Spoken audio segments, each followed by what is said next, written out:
Awesome. Well, welcome everybody to clinic number 3 already, which is crazy. We're already at number 3. So today it's all on the run. I'm Gillian. This is Rashawn here. He's going to be doing the last half of it. Is anybody's first time in the store for a clinic? Alright, welcome. Yes. Yes, yeah, that's awesome.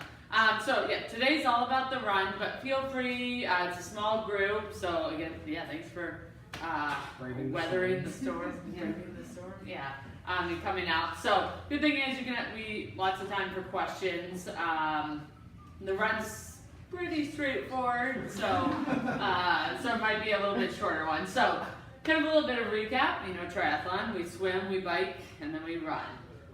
The distances for the run, who's doing the sprint?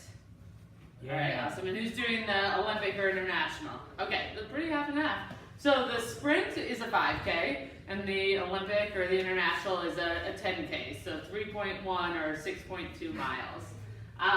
We have a little picture here. It might be a little hard to see. This is the course of the run. So after you bike, if you're in the sprint distance, you will have gone up to Hollywood and you've come back, or if you're in the Olympic, you will have gone up to Hollywood, come back, did Lower Wacker, but you come back to your same transition area, and then the run goes south on the lakefront path. So everybody who hasn't run down by the aquarium and stuff like that, anybody? So everybody's pretty familiar with it. Yeah, so you're gonna go down the path around the aquarium. The sprint will turn around right where this yellow dot is. Waldron Street, of course. It's right past Soldier Field. It's before the parking lot on the south side of Soldier Field. There we go. Yeah, and then the Olympic distance will go all the way to 31st Street and come back up, and then you finish off in Grant Park. What did I do? So the course is pretty straightforward. They will have aid stations along the way. At this point, we've gotten a little bit later in the day, so oftentimes they'll have fire trucks spraying water. The path is still open to other people, so that's just one thing to be mindful of, that there will be both the people in the triathlons and other people. Yeah. You run up when you're leaving Randolph. Do you run up along Lakeshore Drive on that path? No. So actually, there's the path that's right next to the Lakeshore Drive. There's the path that's close to the water, and they will have you running right in the middle. They clear off. You're running through like a path through the grass. Yep. Exactly. And then you connect back onto the lakefront path right here as you get As you go around the aquarium? Yeah, exactly, on the concrete, so that kind of... There are also 2 hills. Doesn't matter if you're doing the 5K or the 10K. There are 2 hills. Second one's right at the end. So run up the second one. Exactly. Any other questions specifically on the course? Yeah. I know you mentioned it was going to be a little later. Is it the plan still for first timers to have the start after all of the distances?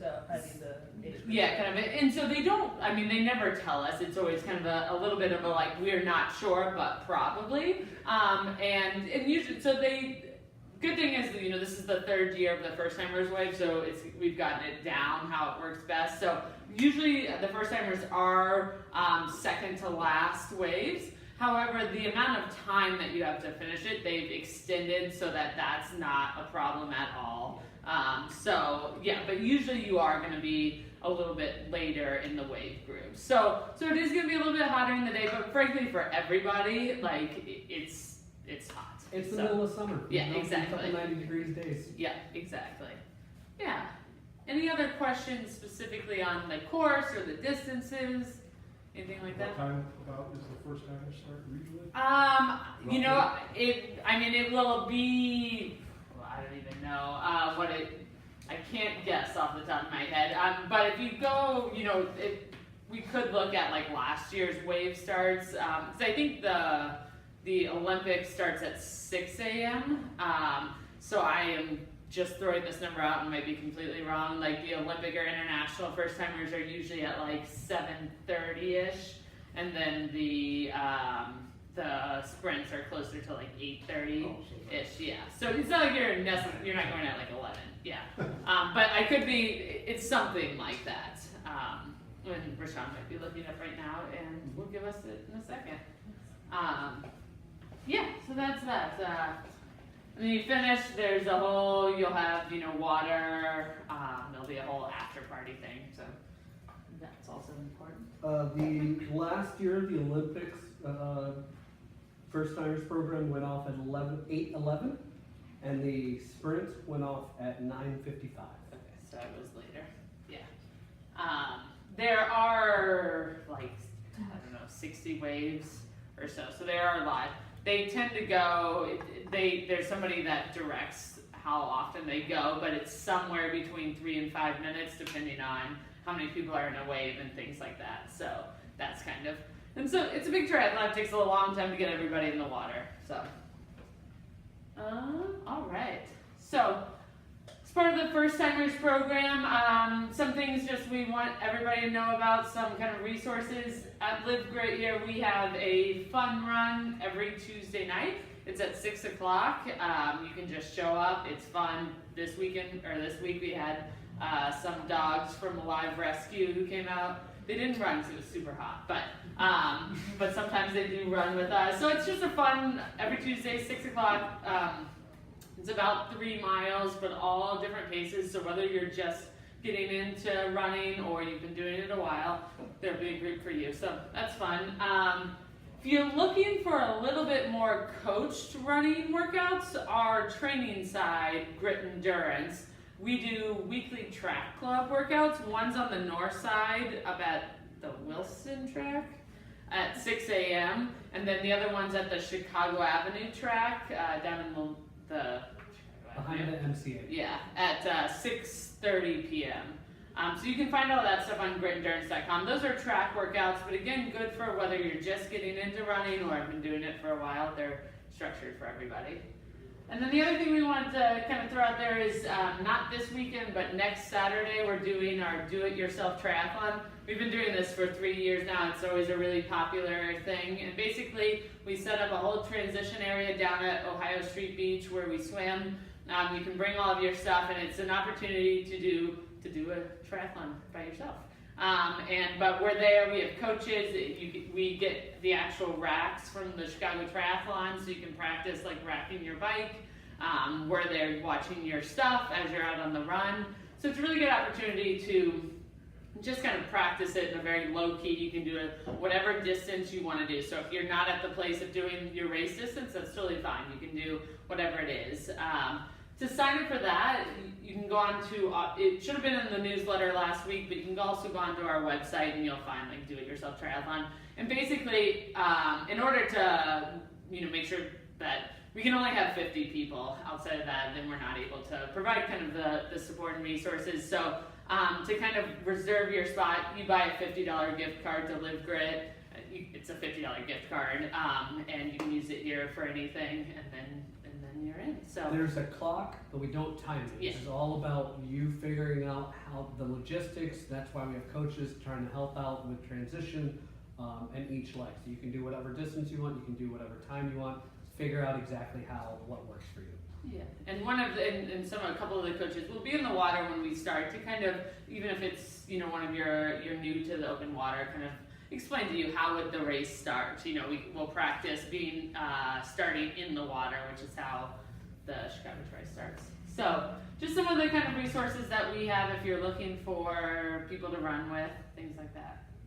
Any questions on that stuff? Is that the only do-it-yourself try? As far as right now, it is. We may or may not have one. We're doing a kind of do-it-yourself swim run, which is also a fun new sport that is just now coming to it's a very Europe sport, but we may add another one depending on kind of whether people want it or not in July, or closer to the try. So, yeah. All right, so gear. Just want to talk a little bit about, what do you need for the run, which is not much. You definitely need, you don't definitely, there are people that don't wear shoes, but we recommend shoes unless you are a barefoot runner, and then don't wear shoes. But nutrition and hydration. So there there is going to be hydration and nutrition on the run. It's usually about every mile. What that is, I actually don't know. I'm not entirely sure whether is it Scratch this year? Okay, it's Scratch, which is, we have it over there. It's just a nutrition brand, but it will be, you know, it's a similar to what most people like Gatorade.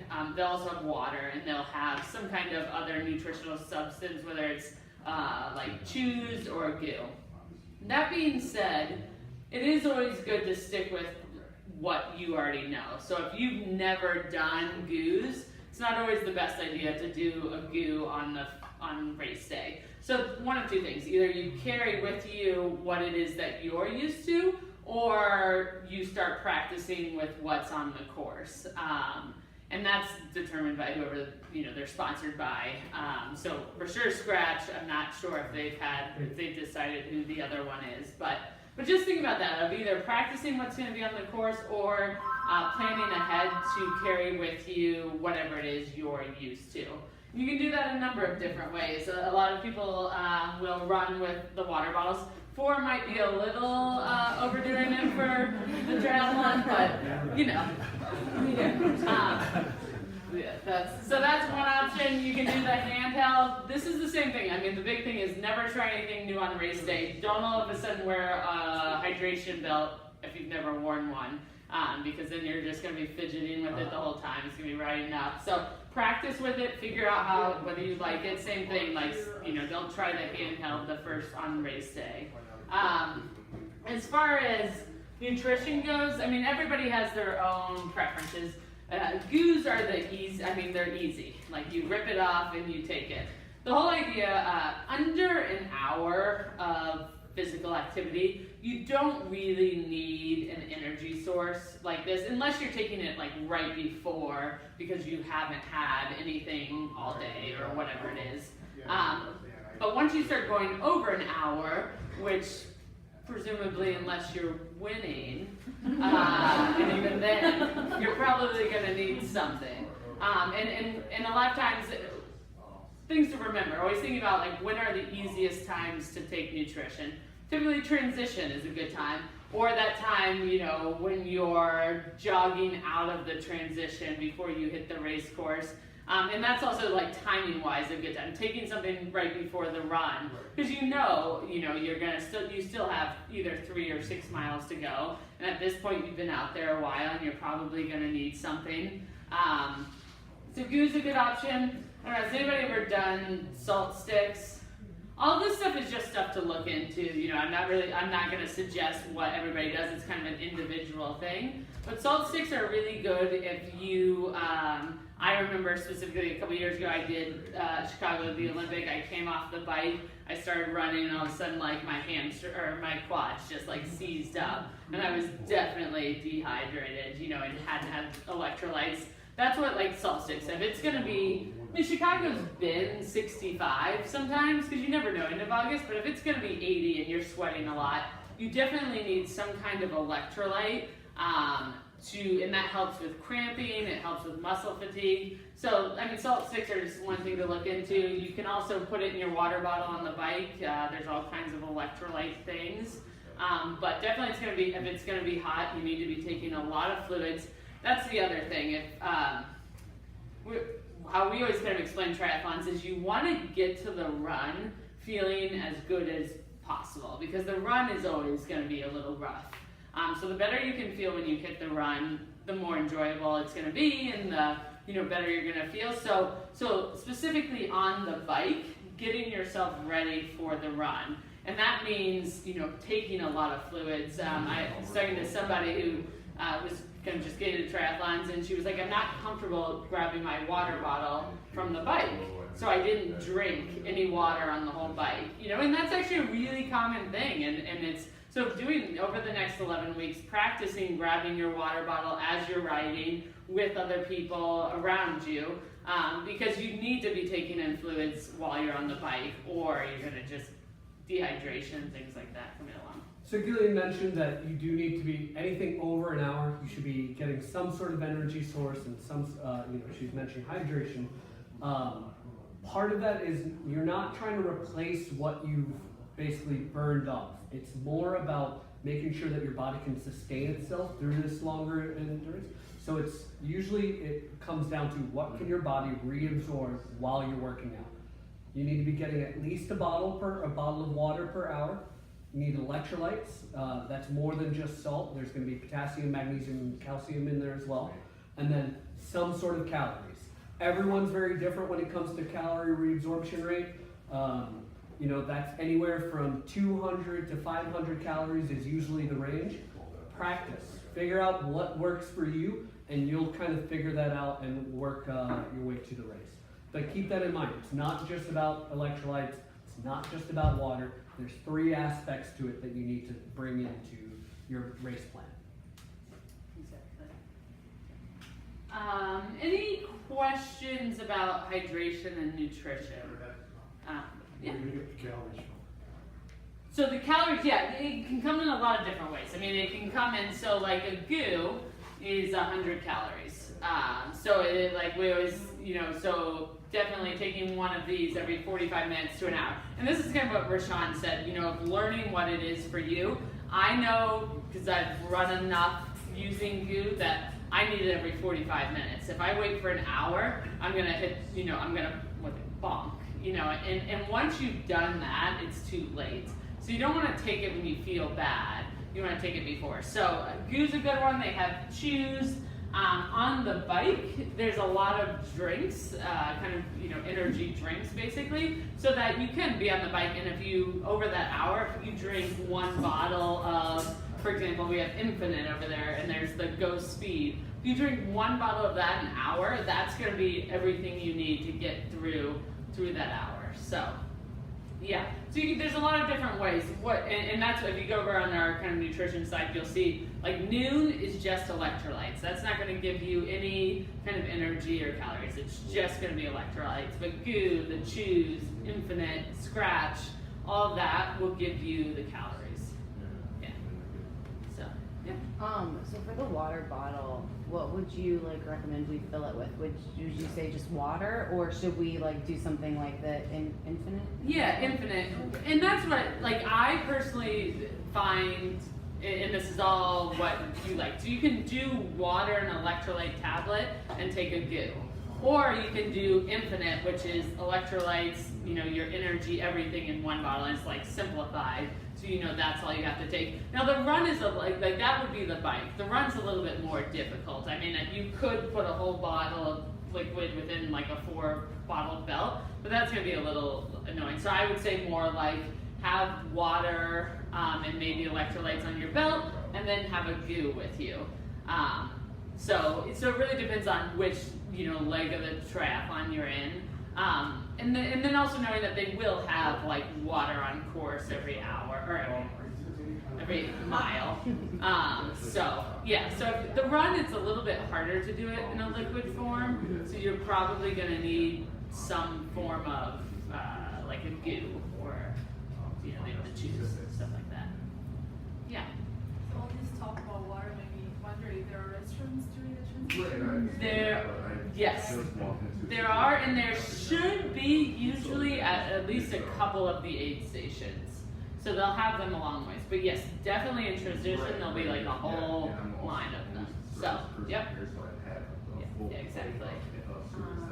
Any other, and we'll talk more about nutrition and stuff in some of the later clinics as well. But again, it's a very like personal thing. So always feel free, you know, to come into the store and talk to any of us about it and about what you already do and, you know, how you feel, things like that. So, any other questions on that?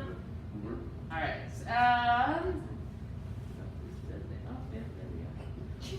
Clothing and accessories. Okay, so we're going to talk about shoes in a minute. So just some of the other things to consider. If you've come to any of the other clinics or watched them, you've heard about the race belt. You know, and this is just one of those triathlon things. Because the whole idea is, you know, when you do a 5K, you pin the number onto your front or whatever. You don't necessarily want to. You probably don't want to in a triathlon. because when you're riding, it's just gonna flap in the wind and be really annoying. What you also probably aren't gonna wanna do on race day is sit there and try to pin on the number in the mid after you get off the bike. So that's where the race belt comes in that you just hook your number on the 2 strings, and when it's time to go, whether you just grab this, put it on, and then off you go. So race belt is something that will just make your life a lot easier, and I think they're like $16, $14, so it's a good investment. And that's just for the run? Just for the run, and that's the thing. You don't need to wear a number for the bike. The bike, it's on your helmet. It's on the bike frame. So it's just on the run, and you have to have your number in the front. So it's just a good way. So. And you can see in the picture, and when Gillian was holding up, you can actually carry gels The and people some at stuff can't see in. or something. Oh. You can see in the belts have little loops. You can carry some gels, some nutrition. If you don't have pockets in your tri-kit or whatever you're wearing, it makes it a little easier to actually carry that stuff and have it on. So doesn't just hold the number, helps in a lot of different ways. Another thing though, don't just try it on race day, because you do need to get it like situated right, or it's gonna ride out the whole time. It's gonna be annoying. So also something to get and to practice with, try it out. The other thing, Body Glide, which a lot of your runner probably use. It just helps with any kind of chafing. I mean, you'll figure out pretty quickly if you chafe. So Body Glide helps with that, and it's a good thing. Like we talked about, it's going to be middle of the day, so having sun protection, one sunscreen, good idea. At this point in the race, it's probably washed off if you put it on beforehand. So just knowing, just applying some before you go out on the run. That's the one thing, and if you run the lakefront path, there's not a lot of trees. You're not going to get a lot of shade. So visors, hats, whatever it is, sunglasses, always good things. Maybe a couple of other things. I mean, training, lights, stuff like that. Not for race day, obviously, it's going to be light, but knowing that there's a lot of running things out there. Clothing, so I think again we've talked about this, but the idea is that you're going to be wearing the same thing you wore during the swim, the bike, and the ride. So you just either get off the bike, take your helmet off, and then go off on the run, or get off your bike, put your shoes on, and go off on the run if you're switching shoes. Yeah. And I think at this point we're going to turn it over to Rashawn to discuss shoes and running form. Cool. All right, so we had a little mini clinic before, so I'm gonna repeat some of this stuff, but you need shoes. If you are a barefoot runner, good for you. The lakefront path is not the cleanest. It's not. You're gonna be running on light trails, so rocks and things. In terms of, you want to be kind of fit. Everyone's needs in terms of what they need for shoes are going to be very different, depending on how they run, depending on what their feet do, depending on a myriad of different things. So go to either Run Specialty. We carry a bunch of shoes. We do a full gait analysis, but have someone watch you run. Have someone see what your needs are, if you have what your injury history is, and then go from there. The shoe is designed, a running shoe is designed not to fix how you run, it's to support the way you already run. So if you have shoes that you've been wearing and you really like them, great, stick with them. Recognize though that running shoes are only really designed to last about 300 to 500 miles. After that, that cushion basically decompresses. It's not going to support your foot in the way it's designed to. So keep an eye on your shoes. If they start wearing out, if you start getting holes, if you're starting to feel much more foot fatigue after a run, it might be time to upgrade your shoes. Another, kind of depending on how much you run, especially like marathoners that are doing this, they'll have multiple pairs of shoes that they rotate through. So depending on what your training plan calls for, depending on how much you're running, it might be a good idea to have a couple pairs of shoes that you rotate through. Running shoes will also, that foam will decompress. Usually takes about 24 hours for it to fully recompress, I guess, or inflate again, so that it'll be comfortable throughout the run. Any questions specifically on shoes? Okay. Assuming this is the another. Sweet. Okay. So there's 3 different major types of shoes out there. By that I don't mean brand. I don't mean color. I mean what is it doing for you. So you either would be in a neutral shoe that allows you to run very freely, do what you need to. Something that's called a stability shoe, something that's going to guide your foot a little better, but still allow you some extra movement. And then a guidance shoe, something that's really going to control how you land on your foot and how you push off or roll off the front. Depending on what your foot does, we kind of talked about it. You could have a completely neutral foot, so your ankle is going to line up with your heel and you're going to land kind of evenly and roll through your foot. Most people will have a little bit of pronation, especially if you've ever had an injury or different things are happening, and that you can kind of see your ankle and foot your foot stays in, but your ankle and leg kind of pushes out. And supinate is going to be the opposite, right? Most people are not doing supination or don't have supination. Not really something you can figure out by yourself, though. So this is where a running shoe is going to, again, not fix the way you run, but support the way you already run to help your feet and help your legs last a little longer.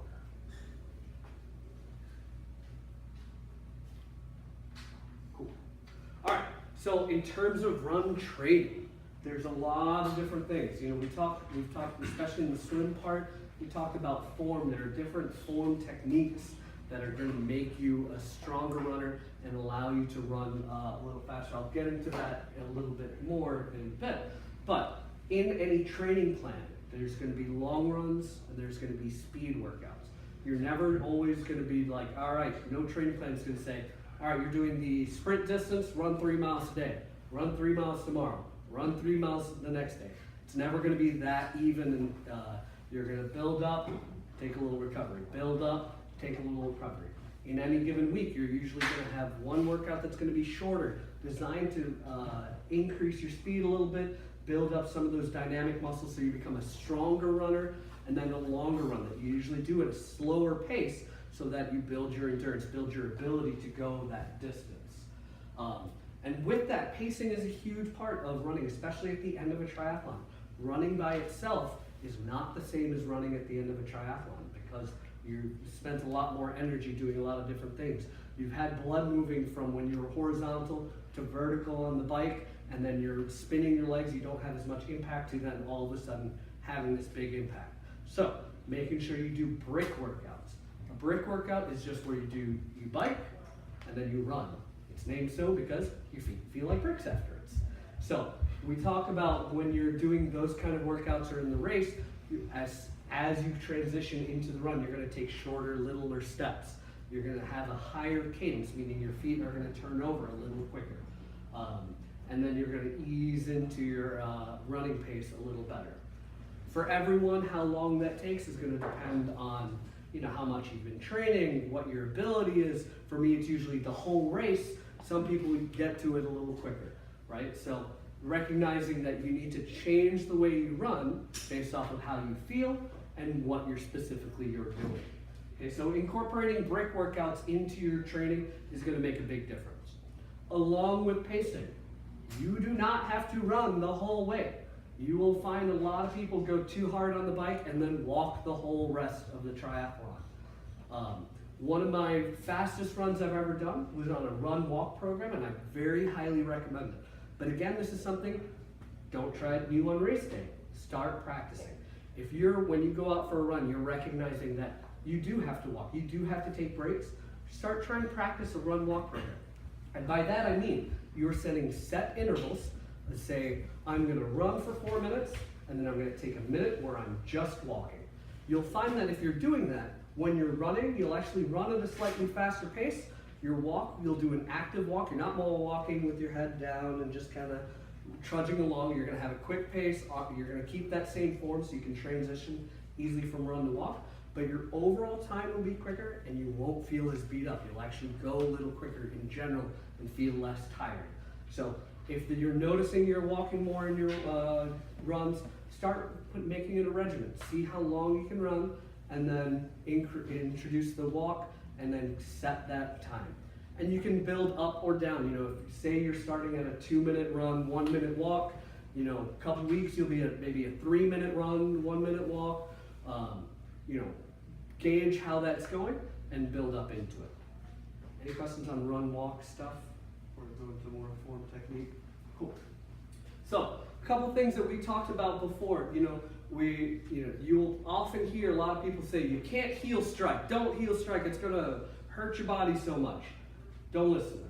No one really taught you how to run when you were a child. You just kind of started running, and then I'm assuming you guys just kept going into adulthood, right? So there's a few techniques that's going to make running a lot easier and a lot better. So we're going to kind of look at, we'll ignore the guy in the back, and we're just going to take a look at the front 2 runners. So if you look at the front runner, he's got a soft lean in his upper body. Upper body is going to actually, it can attribute up to 30% of the power in your run. I know it's not your legs, but that makes a big difference. So it starts off with a soft lean. You'll also notice his arms are not crossing over that center line of his body. If you're running like this, you've got a whole lot of rotational movement. You're using your core and stabilizer muscles are working so hard just to hold yourself up. What you want is your arms moving forward and back, and ideally, your hands are going to be lower than your elbows, if you look at that, right? So that you're not hunching up your shoulders, you're keeping your shoulders square. You'll also notice they are looking straight up ahead, they're looking out in the distance, so that they can, again, keep their upper body stable, so that their lower body can do more of the work. So, if you're ever at home, put your feet, sit on the ground, put your feet out in front of you, practice going like this, and then practice going like this, and you will feel a huge difference. Your legs will naturally move a little better if you're moving like this, and you'll feel it just sitting on the ground. So practice that. I was talking about it's okay if you heel strike. It's what really matters is where do you land. When you're running, you want a very soft landing. You want your all your joints to actually not necessarily just take that shock, you want it to absorb what you're doing. And that's what your body is designed to do. So in that context, you don't want to be reaching out completely far in front of you and landing, okay? When you do that, you are putting much more shock and it's going to hit you in different places. That's when people start getting issues with, you know, pain in their knees or different things. If you look at the runner who's out in front, you can see he's pushing, even though he's got a soft lean, his hips are moving and he's about to land right underneath himself. So that's what you're looking to do. When you're running, land underneath, you want your upper body to be underneath above your foot as you're going. Never out your foot out in front, that's when you're gonna get a lot more of that shock. So if we're looking at this, the results of this race is this guy ends up all the way in the back, falls apart near the end of the run. He ends up near the front because he's keeping a nice, more even form. He's being more relaxed as he's running. That's one of the keys. Stay relaxed, especially through the upper body, nice and even. All right? Any questions on kind of running form, heel striking, non-heel, forefoot, midfoot striking? No? All right. So when it comes to shoes, those are going to naturally kind of help you, you know, as you land and push forward. But don't worry about where or how you're landing on your foot. Worry about where you're landing underneath your body, so that you don't take as much shock. Okay. When you're running, I suggest you can't wear headphones at the race. They will pull you off the course. So make sure you're practicing without headphones. And then along those lines, listen to yourself run. If you can hear heavy footfalls, you want to rethink about what you're doing. You don't ideally want to hear your footfall hit the ground. You want nice, soft landing on each foot. That's kind of a weird thing to think about now, but when you're running, it'll make a lot more sense. You'll feel it naturally.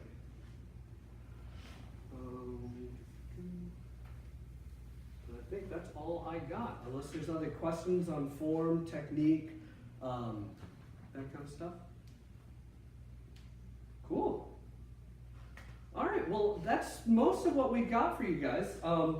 You know, we're through today and through the weekend. We're like we usually do on the first timers clinics. We're doing 10% off of any running stuff, so will that be clothes, shoes, socks? Socks are really important. They're the ones actually making contact with your feet. You know, any of the stuff Gillian talked about, really, if you make a strong enough argument to me, I'll probably give it to you. Bike's not included. But yeah, so we're here for you guys. If you want to talk about your specific running issues, training in general, nutrition, come ask us. But thank you so much for all coming. The next, which tends to be one of the most popular ones, is transitions. So in 3 weeks, transitions. That's going to be a really good one to Yeah. come to because that's usually, you know, you can figure out running, you can figure out how to ride a bike. Transitions are where it gets a little trickier. So, cool, thank you. Awesome. Thank you. Thank you.